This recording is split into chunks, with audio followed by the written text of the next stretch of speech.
Welcome to City Week, ladies and gentlemen. I am your host, Alton West.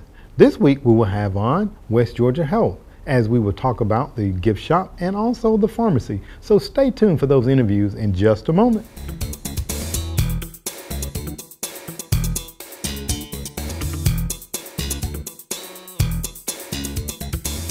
Welcome to City Week, ladies and gentlemen. Today I have guests on from West Georgia Health. I have the gift shop coordinator, Tamara Oliver, and also a volunteer, Sarah Andrews. Ladies, welcome to the show. Thank you. Thank you. Well, I have to say, I have a lot of things sitting up here on my counter. They'll just look outstanding. But let's talk a little bit about the gift shop. And Tamara? Tamara, okay. Tamara, you are the gift shop coordinator. Talk a little bit about the things that you all have there at the gift shop.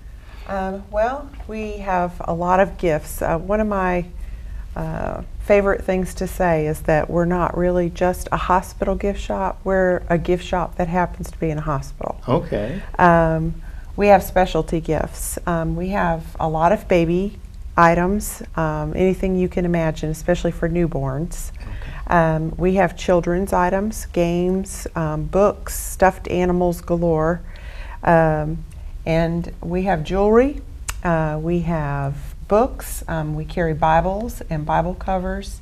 We have a lot of inspirational books, and we carry handbags for women.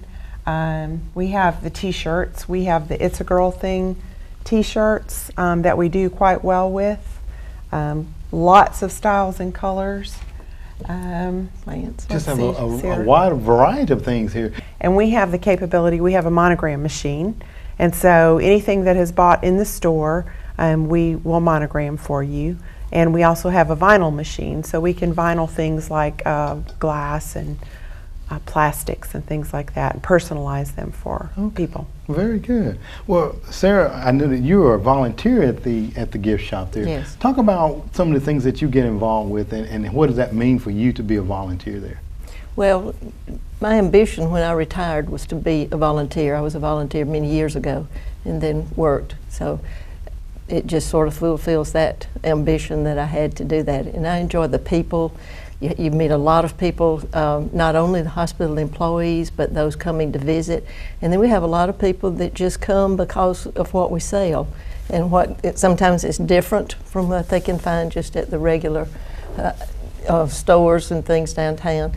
But it's good to be a volunteer, and I recommend, and we can always use more volunteers. That's right. And if you're interested, all you need to do is you can contact the gift shop or Jean Cook, our director of volunteers, and set up for orientation, that sort of thing. Okay. But if you have spare time, it's a good way to spend it. Absolutely. What are some of the things they get involved with there at the hospital? You're there in the gift shop. Are there other areas that they can volunteer for? Oh yes, we are just about in every area. There's a volunteer station outside the door at the emergency room. There's one also at the intensive care unit. We do a call room. We have a call room and then wheelchairs, of course, and those who are admitted and need to be in a wheelchair to be carried to their room, that sort of thing. We have volunteers that do that. And then, of course, the gift shop, always. And at the gift shop, then we also do the plants, the flowers that's in the cooler there. Volunteers do that. We make the plants and all that there. So there's plenty over the cancer clinic. There's a volunteer. Everywhere you look, just about, you're going to see a blue coat. A blue coat, okay. We have over 100 volunteers that work at the hospital, and in the gift shop alone, we have anywhere from 8 to 10 that work any given day. One of the things that Sarah helps me a lot, but she helps me with staging when we set up, when we get new items in and we make pretty displays. Sarah helps me a lot with that. And we also have started making geomesh wreaths, which are made out of this mesh, sparkly, we like the sparklies. Mm-hmm. And the wreaths, then we put pretty things on them with bows and to hang on your door, or we do them for new babies. We do seasonal, and Sarah is the one that puts the mesh on, and then myself and Jessica Craven, who's the full-time clerk in the shop, she helps decorate Well, very good. So we've done really well with the wreaths. Very good. And I hope we get a chance to kind of show some of those on the show here a little bit later in the day. And talking about, you're talking about the wreaths and other things, and you have an array of things here displayed here on the counter. Outside of the wreaths and the inspirational books and things of that nature, and I heard you mention flowers. So basically, someone that is looking for, looks like a gift of any nature, can come there to the gift shop and find something, right? That's right. I really wanted to try to raise the gift shop up and to just not be in a balloon or a card or just a single flower or something. So we really have some nice gifts. Okay. It's really a ministry in there, because you have people that come in a lot of days that are hurting. They've been there a long time. They've got someone that's very sick and they're worried, and they need a little time just to walk away and relax a few minutes. Also, we have people that have new babies that are always very excited. That's right. That come in and absolutely. You know, and then we have employees that just need a little break from the day and will come in and just stroll around. So it's really a nice place of respite. One of the things that I think that people don't realize is how easy it is to get to the gift shop. Well, I was going to ask the question because, you know, most people are thinking probably when we used to come in the main entry, the gift shop was right to the right. Where are you all located now? Okay, when you go in the new South Tower, the beautiful South Tower that we have, when you walk in the front doors, we are all the way to the left, on the left side of the elevators. There's a place called The Retreat there that serves coffee and sandwiches and cookies, and we are right behind The Retreat. Okay. So easy parking access, just walk right in. Very easy to get to. Very good. Now let me ask you, price-wise, reasonably priced, and what the funds that are raised through the gift shop, how do they help with the hospital, or how are they used, I should say? Right.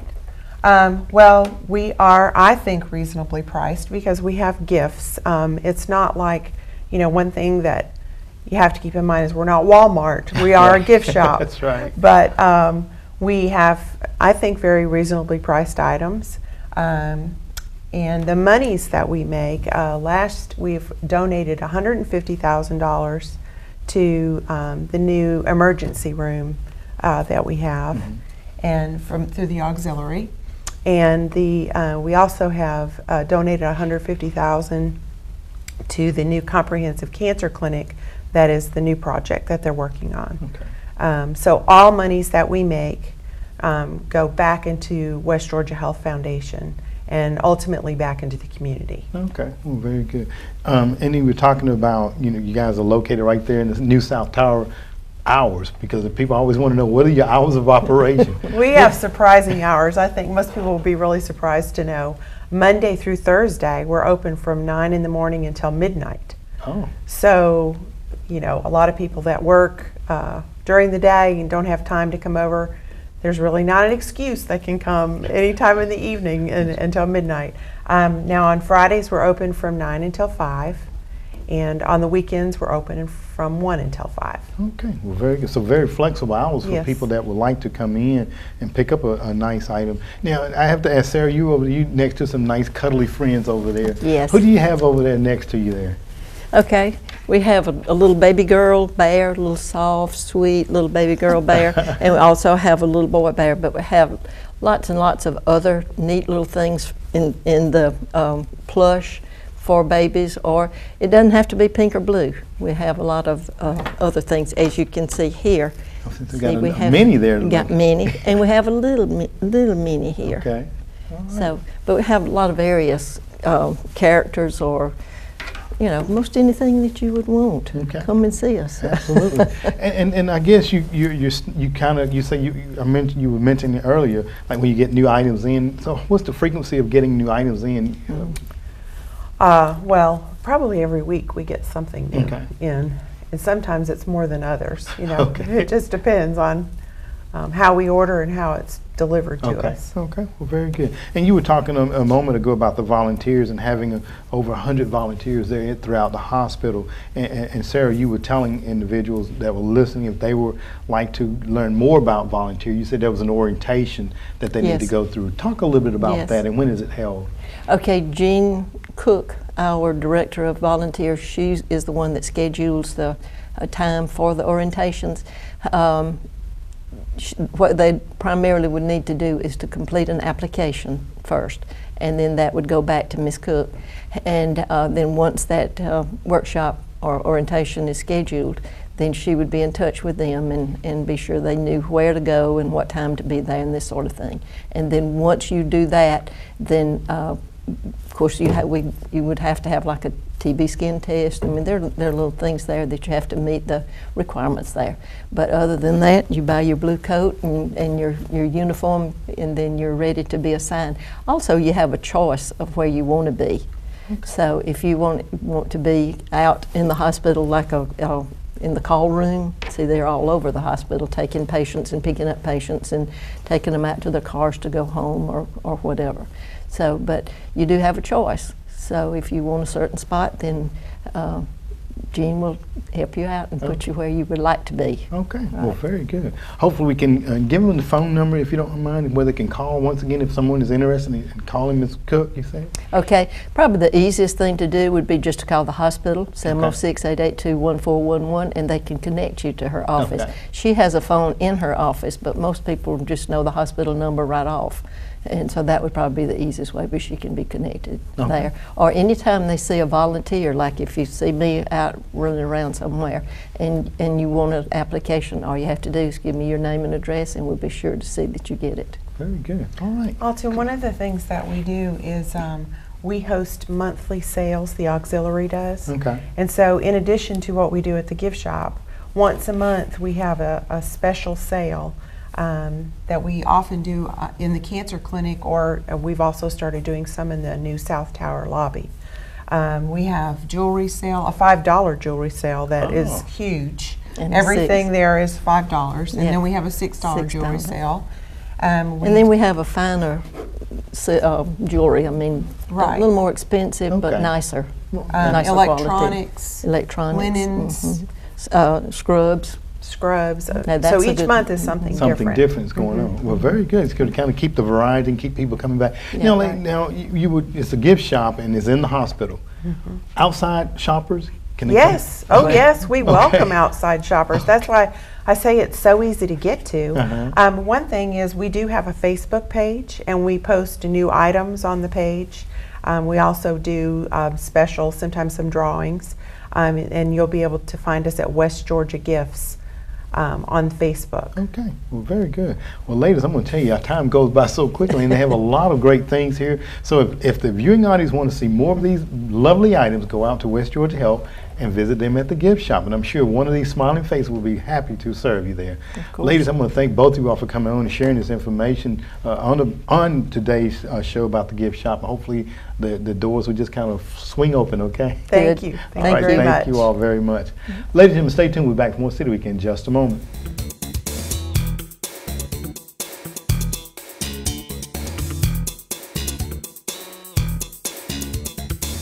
Welcome back to City Week, ladies and gentlemen. Today is West Georgia Health Week here on City Week, and now I'm sitting down with one of the pharmacists here from West Georgia Health. I'm sitting with Don Davis. Right. Don, welcome to the show. Thank you, sir. Appreciate it. Well, it's a pleasure to sit down with you. And Don, as you were there in the waiting area, you told me that you were related to somebody that I won't hold against you. But okay. Tell me who that person is. Yeah, Lee Davis. Lee is my brother. He works in the marketing department at the college. Well, Lee is a great guy. Lee has been responsible for bringing students on. Talking about career day there at LaGrange College. Great guy, giving me some pointers as well. Said to tell y'all hello. Well, you tell him same here, I'll okay? do that. Well, Don, I know that you have been with the hospital now about 24 years, That's right? Yeah.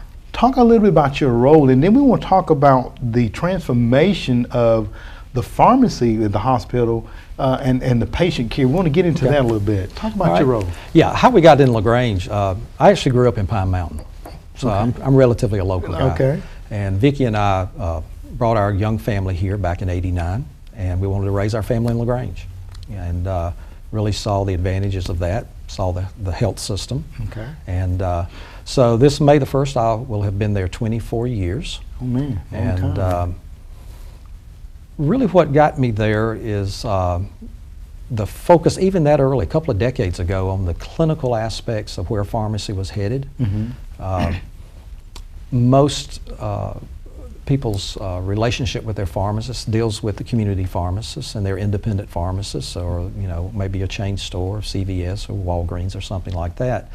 And but since pharmacy school, my graduation, I've been drawn into the healthcare arena in institutional, hospital pharmacy, into those aspects. And West Georgia's been on a road for the last 20 years or so of just really being focused, patient-focused, both from a safety standpoint and an efficiency of medication usage.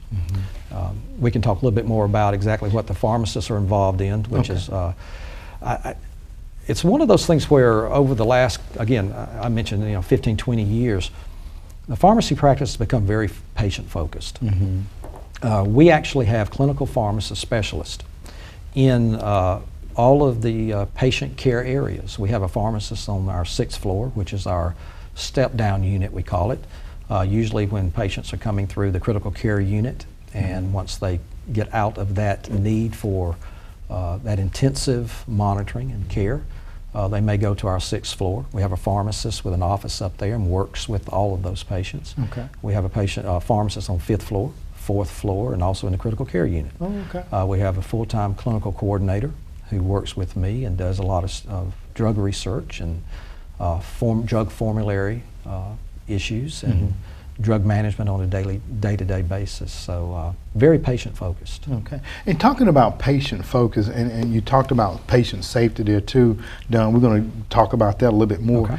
How close does the pharmacy work with the patient doctor, or is there a relationship? Oh yeah, a tremendous relationship. I believe our pharmacy staff is very well respected by the medical community in general.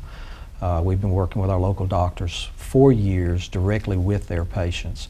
We started back in the early 90s actually with dosing and monitoring services, so that we pinpointed some of the most critical drug therapies in the hospital, and it's usually those that you have to take a blood level to determine either a drug level or how well a particular drug's working in the body. And so we targeted those. We laid out a dosing and monitoring service for our physicians and worked with them initially, and then once we had everything ironed out, we offered it as again a pharmacy service to our physicians and our patients, so that we look at the physician as coming in. They are the diagnosticians. They determine what's going on with that patient. They are the admiral of the ship. And then once they see that, they will look at not only pharmacy, but nursing and physical therapy and respiratory therapy and all of the specialists of their areas. And they will bring us in to take care of our area. And ours happens to be medication management. So we will actually set up, based on the diagnosis from the patient, from the physician, a patient assessment of how aggressive we might need to be with this therapy, what lab work, monitoring needs to be ordered in order to make sure that not only the therapy is working, but the patient safety aspects are taken into effect. And then we do our thing. Again, we're up there with the patients. We've got an initiative just recently centered around congestive heart failure, where our pharmacists are going into the room. They're doing medication teaching for the congestive heart failure patients. And then sort of unique, I think, for us is that once that patient is discharged from the hospital, we make a phone call back to the patient and talk to them 24, 48 hours after they're going to make sure that they went to their local pharmacist and got their medication filled, if they had any medication questions that we could answer, and just to make sure that they're doing okay from a medication management standpoint. So it was great follow-up too. Yeah, absolutely. Now you mentioned, and I want to jump into, this is I think going to lead into patient safety too. You mentioned about dosage monitoring services. Yes. And how does that transfer over to patient safety? When we first started looking at what this idea of clinical pharmacy was about, we targeted some of these therapies. One is we were talking about it, anticoagulation. Basically that means preventing the body from forming blood clots. The body has a very unique ability to dissolve its own blood clots if it's put in a state so that it doesn't form any new ones. And that's sort of where our therapies come in. So the physician realizes, let's just say there's a blood clot in a deep vein in the leg. He wants heparin infusion. He consults the pharmacist to come in and dose and monitor that. So we will come in and actually make a patient assessment of how aggressive to be. We will prescribe the dose. We will write the orders for the laboratory determinations. And when those results come back, we take them and we adjust therapy the way we need per protocol. Now, all of these therapies that are guided by the pharmacist are directed by medical staff approved protocols, clinical practice guidelines, and basically that's looking at the therapies across the United States, what works the best, determining exactly what orders need to be ordered and what maybe doesn't need to be ordered to follow that therapy. And then we create order sets from that evidence-based medicine. And then the pharmacist takes the lead and operates those. Okay, well, very good. Now, we were talking, wanted to know a little bit about what we call bedside medicine scanning. Yes. And it seems like, my goodness, of course, technology can basically almost give you the medicine itself, but we still like to have that human intervention. That's right. Talk about the bedside medication. Yeah, this is an area that's, we were discussing it yesterday at the hospital, and we are at a point from a technology standpoint that less than 10% of the hospitals in the country are at. I mean, we have reached that level here in LaGrange. Very tremendous technology processes in place. One of those is, we call it BMV, Bedside Medication Verification. Okay. And it is barcode scanning. People kind of, almost every checkout that you go to, the grocery store, Home Depot, anywhere, you've got barcode scanning. The reason healthcare development of that process has taken a while is that we cannot have any errors in the process. That's right. If you notice, go to the grocery store, there's not a price on the can when you scan it. So whatever it comes up, you accept that. That's right. We cannot, we're zero errors. Okay, that's our goal. Right. So every medication that comes into our pharmacy, if it doesn't come in what we call a unit dose, every tablet, every capsule, every injectable vial or ampule, if it doesn't have a barcode that's readable by a scanner at that patient bedside, then pharmacy repackages it. And so it will go up to the nurse with a readable barcode. The nurse will be at the bedside of the patient.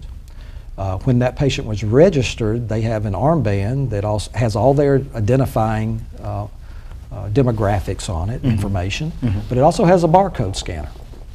That barcode interacts or integrates with our medication barcode, and once this is scanned, the medication is scanned, it goes into our computer system and then checks everything about that medication order to make sure it's correct, including to make sure it's the right patient. It's the right time, it's the right drug, it's the right dose, it's the right route. And it's all checked electronically.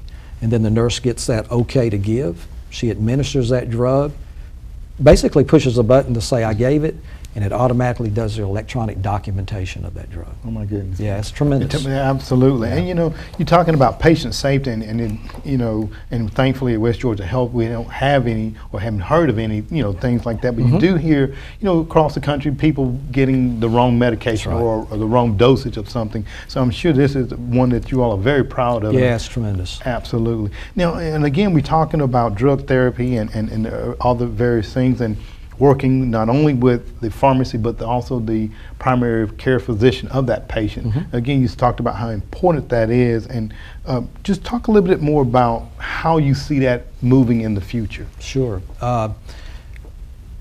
Gosh, almost on a daily basis, our pharmacists are being brought into direct patient care drug therapies. One of the things we do, we have a monthly meeting. It's called a Pharmacy and Therapeutics Committee meeting.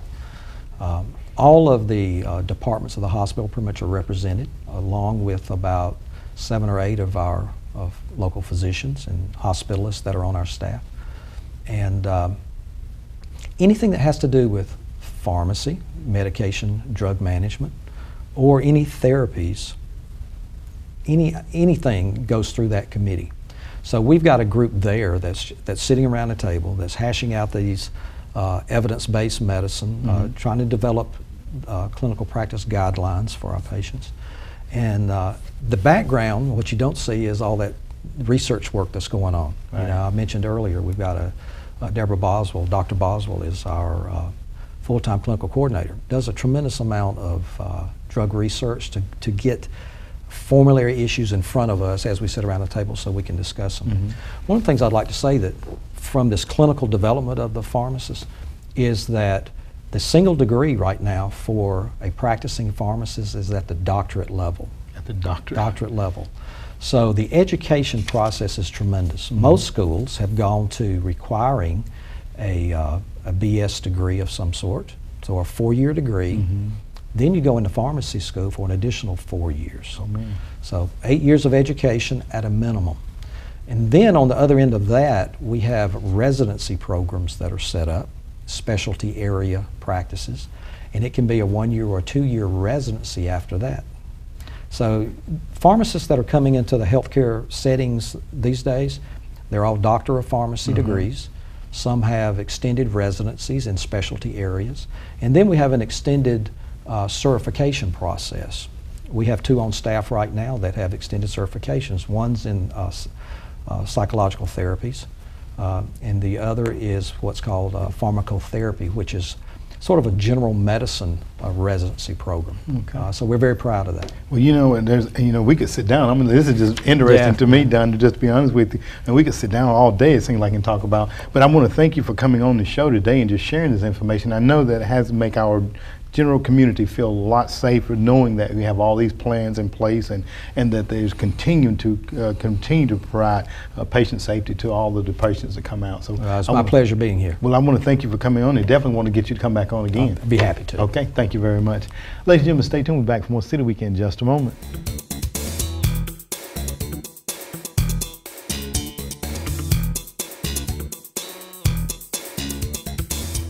Last June, a tragic accident occurred on Lake Lanier that claimed the lives of 2 young brothers, Jake and Griffin Prince. As a result, Governor Deal vowed to work with the legislature to pass legislation in honor of these 2 brothers. .08 becomes the law both on the water and behind the wheel on the roads for drunk driving. This change makes boating under the influence the same as driving under the influence. So this is where the rudder meets the road. To that end, our agency will be partnering with the Department of Natural Resources here at the boat ramps and on the highways to ensure that it is an incident that does not occur, to the best of our ability to remove not only the folks on the roadways, but to assist the rangers on removing them from the waterways. We begin now working with our partners on the waterways to make boating under the influence an equally unacceptable practice. So if you're a citizen, a boater, it may become a very common sight that this blue shirt will be a welcoming committee here at the boat ramps, whether you're putting in or whether you're coming out.